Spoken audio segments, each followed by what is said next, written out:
সকালবেলা রান্নাবান্না বসিয়ে দিয়েছি। আর এই দেখো, প্রথমে তো ভাত বসিয়ে দিয়েছি, আর এখন হচ্ছে গিয়ে ছেলের জন্য আজকে ম্যাগি বানিয়ে দেবো। আলু আর গাজর কুচি কুচি করে কেটে নিয়েছি ঝিরিঝিরি করে।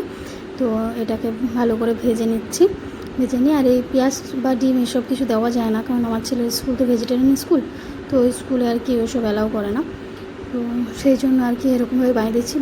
ম্যাগিটা আমার ছেলেকে আমি যতটা পারি দেই না, আমার ছেলেও পছন্দ করে না। আমাকে কালকেও বলেছে, যখন ম্যাগি এনেছি আমাকে বলছে তুমি ম্যাগি স্কুলে দিও না, বকবে। আমি বলছি বাবা একটা দিন নিয়ে যাও, আজকে আমার ইচ্ছে করছে না আটাটা মেখে। আর সত্যি কথা বলতে একটু উঠতেও দেরি হয়ে গেছে, শরীরটা ভালো যাচ্ছে না কদিন ধরেই আমার। তো যাই হোক, তারপরেও তো উঠতে হবে, ছেলেকে স্কুলে যেতেই দিয়ে আসতে হবে, ছেলের জন্য টিফিন বানাতে হবে, ছেলের বাবা কাজে যাবে। তো এদিকে দেখো, ওদিকে ভাতটা হচ্ছে, আর এদিকে আমি ম্যাগিটা বসিয়ে দিয়েছি সেদ্ধ। এখন এই যে ভাজা করে নিচ্ছি, আমি একটু ম্যাগি মশলা দিয়ে সুন্দর করে ভেজে নিচ্ছি। তো ডিম পেঁয়াজ ছাড়াও কিন্তু একদম খারাপ লাগে না, তবে ডিমটা দিলে একটু ভালো হয়। তো যাই হোক, এখন দেওয়া যাবে না যেহেতু, সেজন্য গাজর দিয়েই দিই। আর ক্যাপসিকাম খেতে চায় না আমার ছেলে, গাজরও খেতে চায় না। তারপর দেখো, হঠাৎ করে একটা দুর্ঘটনা ঘটে গেল সকাল সকাল, আমি ভাবতেও পারিনি। কুমড়ো আলুর তরকারি বসিয়েছিলাম কাঁচা কুমড়ো দিয়ে, মাছ আছে ভেবেছি মাছ দিয়ে করবো, তারপর ভাবলাম যে না, মাছ দিয়ে করবো না, তাড়াহুড়োর সময় বর 8টার মধ্যে বেরিয়ে যাবে না, তো সেই জন্য ওকে টিফিন দিতে হবে। তাই শুধু কাঁচা কুমড়ো আলু দিয়ে বসিয়ে দিয়েছিলাম। আর লঙ্কাগুলো তাড়াহুড়োতে আমি চিড়ে দেইনি, আর সেই লঙ্কা ফেটে পুরো আমার চোখে, বন্ধুরা আমার এত জ্বলেছে। এটা তো অনেকটা পরে আমি ভিডিও করেছি, প্রথম অবস্থায় যে আমার কি পরিমাণ জ্বলেছে, আমি চোখ খুলতে তো পারিনি। ভালো করে সাবান দিয়ে মুখ ধুয়েছে, এখনও পারছি না, মানে আমার এত কষ্ট হচ্ছে। একেই আমার শরীরটা খারাপ, তার মধ্যে দেখো এরকম একটা ঘটনা ঘটে যাবে। মানে বিপদ আসলে না তখন চারদিক থেকেই আসে। ওই যে বললাম, শরীরটা ভালো না, কদিন ধরেই শরীরটা ভালো যাচ্ছে না। তো তারপরে আবার এই সমস্ত হলে আর চোখে এমনিতেই প্রবলেম, জানো তো আমার চোখে, আমি এমনিতেই চোখে সারাক্ষণ ব্যথা করে, আমি ফোনে কাজ করতে পারি না ঠিক মতো। চোখে ফোনের দিকে তাকালে তো প্রচণ্ড ব্যথা হয়, তারপর রোদের দিকে তাকাতে পারি না, খুবই কষ্ট। আর মাথায় যন্ত্রণা তো লেগেই আছে প্রচণ্ড। তোমার আমার মুখ দেখেই বুঝতে পারছো আমার কী পরিমাণে লেগেছে। পুরো লঙ্কাটা ফেটে পুরো আমার চোখের ভেতরে ঢুকে গেছে।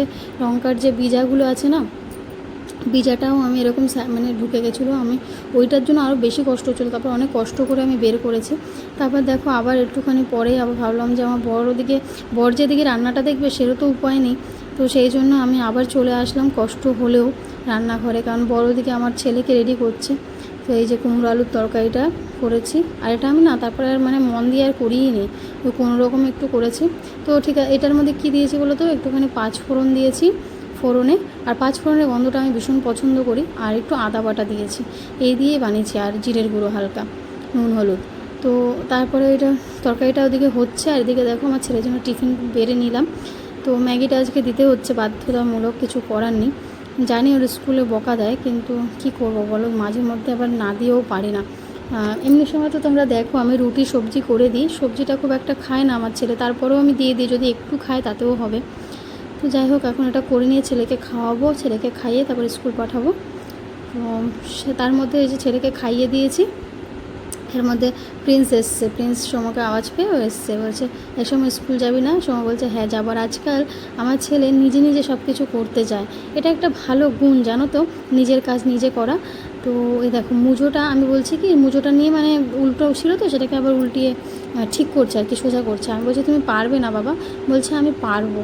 তো ওখানে চেষ্টা করছে, আর দিকে প্রিন্সের সাথে আমি একটু কথা বলতে চাইছি, প্রিন্স আসো ঘরে আসো। বলছে না এখন তো স্কুল যাব আমি। আনছি ও আচ্ছা। আমি বলছি কী খেয়েছো তুমি? বলছে ওই যে রুটি আর অ্যাপেল খেয়েছি। আমার রুটি খেতে একদম ভালো লাগে না, সারাক্ষণ শুধু রুটি রুটি রুটি রুটিই দেয়। আনছি ভাই রুটিই তো খেতে হয়, রুটি তো ভালো জিনিস।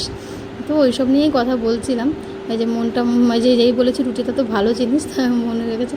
এর মধ্যে দেখবার বাবা ডাকবে, আরও কীভাবে ছুটে ছুটে দৌড়বে। সকাল সকাল ছেলেমেয়েদের কীরকম একটা টেনশান, তাই না? স্কুল যাওয়ার একটা তড়িঘড়ি, সকাল 8টা বাজলেই ছেলেপেলে স্কুল যেতে চায়, যেতে হবে আর কি। তারপরে ও তো চলে গেল। এদিকে দেখো আমার ছেলে, আমি বিশ্বাস করতে পারিনি, ও একা একা মুজোটা একদম সুন্দরভাবে পরে নিয়েছে। আমি তো অবাক হয়ে গেছি, আমার বাবাকে বলছি দেখো ও কী সুন্দর, তোমার কাজটা কমে গেল, তোমাকে আর মোজা পরাতে হবে না। বলে হ্যাঁ, নিজের কাজ নিজে করাই ভালো। আর এই শিক্ষাগুলো ছোটো থেকেই দেওয়া উচিত বাচ্চাদের, আমি মনে করি, ছেলে হোক বা মেয়ে হোক। মেয়ে মানেই যে সব কাজ করবে আর ছেলেরা করবে না, এরকম কোনো ব্যাপার না। তো বাইরেটা এসেছি, দেখো বাইরের আকাশটা কি সুন্দর, আজকের আকাশটা কত সুন্দর, দেখো কি সুন্দর ঝলমল করছে। আর এদিকে আমার ছেলে দাঁড়িয়ে আছে, এখন বাবা ছেলে যাবে স্কুলে। বেশিরভাগ দিন তো জুতোটা দিদাবাড়িতে গিয়েই পরে, তাই দুদিন ধরে জুতোটা বাড়ি নিয়ে এসেছে বলে এখান থেকেই পরে একদম ফিটফাট বাবু হয়ে তারপরে স্কুলে যায় বাবার সাথে। তো ওরা বেরিয়ে গেল। আর এই যে আমার তো আর শান্তি নেই, তোমাদের তো আগের দিন বলেছিলাম পায়রার ঘর মানে পায়রার ঘরটা পরিষ্কার করছিল। পায়রা আমরা কিন্তু পুষি না, ওই যে দেখছো ফল সিলিং করা, ওর ভেতরে ফাঁক ফোকর দিয়ে ঢুকে যায়। আগেও কিন্তু মালিক কয়েকবার আমাদের ঠিক করে দিয়েছে, ওনারাও চেষ্টা করেন বহুবার, কিন্তু কিছুতেই কিছু কাজ হয় না। তো কালকে আবার আমার বর ঠিক করেছে, আবার একটা সাইড খুলে রেখেছে, যাতে ওখানে 2 না 3টে পায়রা ছিল। একটা পায়রা আজকে সকালেই বেরিয়ে গেছে, আর একটা পায়রা রয়েছে ওপরে। তো এই দেখো আমি কিন্তু জানলা সারা রাত খুলে রেখেছি, তারপর হচ্ছে কি ওইদিকেও খুলে রেখেছি। তো ওরা বুঝতে পারছে না কোথা থেকে বেরোবে। আর নিচটা আর দেখালাম না, নিচটায় পায়রার পালক দিয়ে ভরে দিয়েছে। এই কারণে আমি ঠাকুরঘরে পুজো দিতে পারছি না, জানো তো বন্ধুরা, খুব কষ্ট হচ্ছে। যাই হোক, খুব শিগগিরই কিন্তু আমি ঠাকুরঘরে পুজো আসা সব শুরু করব। ঠাকুরঘরে পুজো না দিলে ভালো লাগে বলো? এবারে কি বলো তো, আমি একটা ঠাকুরঘর কিনে আনবো বা বানাবো, যাই হোক একটা কিছু করব। কিনে আনবো না, সরি, মানে বাবার দোকান থেকে বানিয়ে আনবো। বাবাকে বলেছি একটা ঠাকুরঘর আমাকে বানিয়ে দেবে, বলছে ঠিক আছে বানিয়ে দেবো। বাবারও কাজ চলছে তো দোকানে, ওই জন্য মানে পারে না আর কি, সময় পায় না, তাই করে দিতে পারছে না। তো পায়রা তো রয়েছে। তারপরে আমি কিন্তু এই যে দেখছো এখন আমি ঘর ঝাড় দিচ্ছি। এই ঘরটা কিন্তু আমি কখন ঝাড় দিচ্ছি জানো? এখন বাজে ওই বিকেল 4টের বেশি হয়ে গেছে। তো আমি ঘুমিয়ে পড়েছিলাম, মানে আমার এত, ওই যে দেখলে পায়রাটারা দেখলাম, খাওয়া দাওয়া করলাম, তারপরে আমি মানে কখন যে জামা কাপড় ভিজিয়ে কাচবো, এর মধ্যে কিন্তু ভাগ্য ভালো আমার এডিট ফেডিট করে রাখা ছিল, যার জন্য আমার অসুবিধা হয়নি। ভিডিওটা ছেড়ে দিয়েছিলাম অনেক সকালবেলায়, তো নাইলে তো আজকে আমার মানে ভিডিওটাও ছাড়া হতো না আজকে আমার। তো যাই হোক, এদিকে হচ্ছে গিয়ে ঝাড়ুটা দিয়ে নিলাম। আর ঘর ঝাড়ু দিতে গেলে খুব অসুবিধা হয়, কারণ হাওয়া দেয় তো। আর আজকে জামা কাপড় কেচে আর বাইরে মেলবো না, 4টে 4:30 তো বাজেই, একটু পরে আবার তুলে নিয়ে আসতে হবে, সন্ধে লেগে যাবে। তাই ভাবলাম বারান্দার দড়িতে দিয়ে দিই, আর কিছুটা ঘরে দড়িতে দিয়ে দেবো। তো কি হয়েছিল বলো তো, শরীরটা অনেক খারাপ, মাথা এত ঘুরাচ্ছিল আর মাথা এত প্রচণ্ড যন্ত্রণা করছিল, আমি একটুও দাঁড়াতে পারছিলাম না। তারপর আমি শুয়ে পড়েছিলাম, আর ঘুমিয়ে পড়ে এই 4টে 4:30টার সময় উঠে এই ফটাফট করে কাজ তো করতেই হবে বলো, ঘর দোর নোংরা থাকলে কেমন লাগে দেখতে, তাই না? তাই জন্য ঘরটর ঝাড় দিয়ে এই যে জামা কাপড়গুলো এখন সব মেলে দিচ্ছি। আর এগুলো কিন্তু ভালো করে আমি নিগড়ে নিয়ে ওই মানে কোনো রকমের কি মেলে দিলাম। আর এই ঘরেরগুলো কিন্তু সুন্দর করে মেলে দিচ্ছি, যেহেতু কালকে ছেলের পিটি আছে, তো সেই জন্য সাদা ড্রেস, তো ওই ড্রেসটা তো আমার ধোয়া হয়নি, তাই জন্য আমি ধুয়ে দিলাম, তাড়াতাড়ি করে ধুয়ে এই যে মেলে দিচ্ছি। আর এগুলো হাওয়ায় শুকিয়ে যাবে, আর কালকে সকাল হলে আমি রোদে দিয়ে দেবো সব কিছু, তাহলেই আবার সুন্দরভাবে শুকিয়ে যাবে। এমনিতেও শুকিয়েই যাবে মানে বেশিরভাগটাই। তারপরে এই যে ঘরটর মুছে, এই যে এখন ঘরটর সব মুছে নিচ্ছি, কারণ ঘরটা না মুছলেও ভালো লাগে না। ঘর না মুছলে ভালো লাগে বলো? আর বাচ্চা কাচ্চার ঘর তো, আর যতটুকু সময় থাকুক, তারপরে নোংরা তো হয়ই ঘরে, ঘর না মুছলে কেমন একটা লাগে। তো ঘর দর মুছে নিয়ে এখন স্নানটা করব। ভাত খাইনি জানো তো, সেই সকালে একটু খেয়েছি, এখন প্রচণ্ড খিদে পেয়েছে, ভাবছি কখন স্নানটা করে আগে খাবো, একটু ফ্রেশ হব। শরীরটা আর দিচ্ছে না, জানি না কেন এরকম হচ্ছে, শরীরটা প্রচণ্ড খারাপ হচ্ছে, বারবারই শরীরটা খারাপ হয়ে যাচ্ছে। এই যে স্নান টান করে এই যে বসলাম, একটু ফ্রেশ লাগছে, এখন একটু বসবো। এই যে বসেছি দেখলে তো 10 মিনিট কিন্তু বসেই ছিলাম, ফোনে একটু কাজ করছিলাম। তারপরে কিন্তু আমি ভাত খাবো। আর এই দেখো হাতে চুড়িটা পরে আমাকে কি ভালো লাগছে, হাতে চুড়ি পরলে কত সুন্দর লাগে, তাই না? আর এবারে চুড়িটা কিন্তু খুব সুন্দর, বেশ ডিজাইনওয়ালা চুড়ি পরেছি, তো বেশ ভালো লাগছে। আগের বার এক কালারের চুড়ি পরেছিলাম। তো যাই হোক, এখন যে ভাতটা খেয়ে নেব, প্রচণ্ড খিদে পেয়েছে, এখন আমি আর মানে থাকতে পারছি না আর কি, এরকম একটা অবস্থা। তো কি করব, এখনও পর্যন্ত আমার শরীরটা মোটামুটি স্নান করার পর কিন্তু খাওয়া দাওয়ার পর কিন্তু ভালোই ছিল। এই যে খেয়ে দিয়ে কিন্তু আমি আবার ঘুমিয়ে পড়েছিলাম, মানে সেই ঘুমে আমি 7:30টার সময় উঠেছি, রাত 7:30টার সময় উঠেছি। তো উঠে আমি আর কিছু করতে পারছিলাম না, মাথা যন্ত্রণায় আমার ছিঁড়ে যাচ্ছিলো, এত মাথা যন্ত্রণা করছিলো, আমি নিজেকে ঠিক রাখতে পারছিলাম না। তো আমি কথাও বলতে পারছিলাম না, জানো তো আজকের দিনটা আমার এত খারাপ কাটবে আমি সত্যি ভাবতে পাইনি। তারপর বর আসলো, বর কিন্তু একটু দেরি করে এসছে, ওর একটু বাজারে একটু দরকার ছিল, সেখানে গেছিলো। বাজারে বলতে ভাতে বসতে বাজারে গেছিলো, বাজার করতে না, একটু অন্য দরকারে গেছিলো। তারপরে ছেলেকে নিয়ে বাড়ি আসতে আসতে ওরও সেই 7:40-45 বেজে গেছে।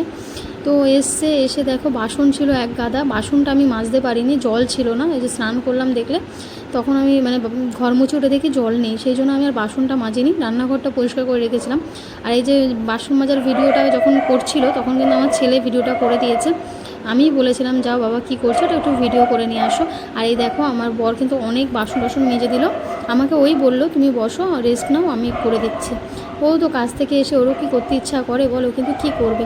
তারপর বর একটু আমড়া মেখেছে, ও তো আমড়া খেতে ভীষণ ভালোবাসে, সেদিন কিনেছিলাম তো খেতে আর পারিনি, ফ্রিজেই রাখা ছিল, তো ও মেখেছে। তো আমাকে বললো একটু আসো, একটু আমড়া খাও, দেখবে ভালো লাগবে, 2-1টা আমড়া মুখে দাও। তো সেটা আমরা ওইখান থেকে কিন্তু এই ভিডিওগুলো আমিই করেছি, যে রান্না বান্না এইসব ভিডিওগুলো আমিই করেছি। তখন একটু ভালো লাগছিলো, তবে মাথা যন্ত্রণাটা হয়েই যাচ্ছিলো।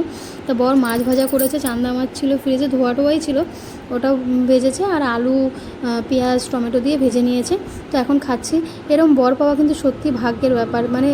মানে যতই কষ্ট হোক, যতই অসুস্থ থাকি না কেন, এইটুকুই আমার শান্তির জায়গা যে আমার বর আছে বলে আমার কোনো চিন্তা করতে হয় না। আমার কষ্ট হলেও ও কিন্তু ঠিক বুঝে নেয় যে না, ওর কষ্ট হচ্ছে, আমি একটু হলেও হেল্প করি। এমনি সময় তো করতে দেই না, তবে অসুস্থ হলে কিন্তু তখন ও কিন্তু আমাকে খুব হেল্প করে। তো এটুকুই তো শান্তি, তাই না? আর কি চাই বলো জীবনে? এই শান্তিটুকুই কিন্তু একটা মেয়েরা চায়, যে না, তার বর তার সব বিপদে আপদে তার মানুষটা পাশে থাকুক। আর আমার বর কিন্তু সবসময় আমার পাশে থাকে, অনেক আমার কেয়ার করে, এটুকুই আমার জন্য অনেক। আর আমার চোখ মুখ দেখে বুঝতেই পারছো আমি ভাত খাচ্ছি, আর মাছ ভাজাটা খুবই ভালো করেছে, আর তার সঙ্গে মানে আলুটা ভেজেছে, মানে তরকারি আর করেনি, অনেকটা রাত হয়ে গেছে, আর ওরও শরীরটা দিচ্ছিল না, বুঝতেই পারো, কাজ দিয়ে এসে ইচ্ছা করে বাসন মেজে আবার রান্না করতে, তাও করেছে ও বলে করেছে। অনেকে তো করতেও চাইবে না এরকম বাসন মেজে তারপরে আবার রান্না করা। তো যাই হোক, বাইরের কাজ করে আবার এসে করলো। আমি বললাম তোমার ওই ও না লেবু দিয়েছে, মানে টক টক লাগছে আলু ভাজাটা, এত ভালো লাগছে আলু ভাজাটা, মুখে বেশ স্বাদ লাগছে। তো দেখা হচ্ছে আগামীকাল একটা সুন্দর ভিডিওর সঙ্গে। সবাই পাশে থেকো, ভালোবাসা দিও।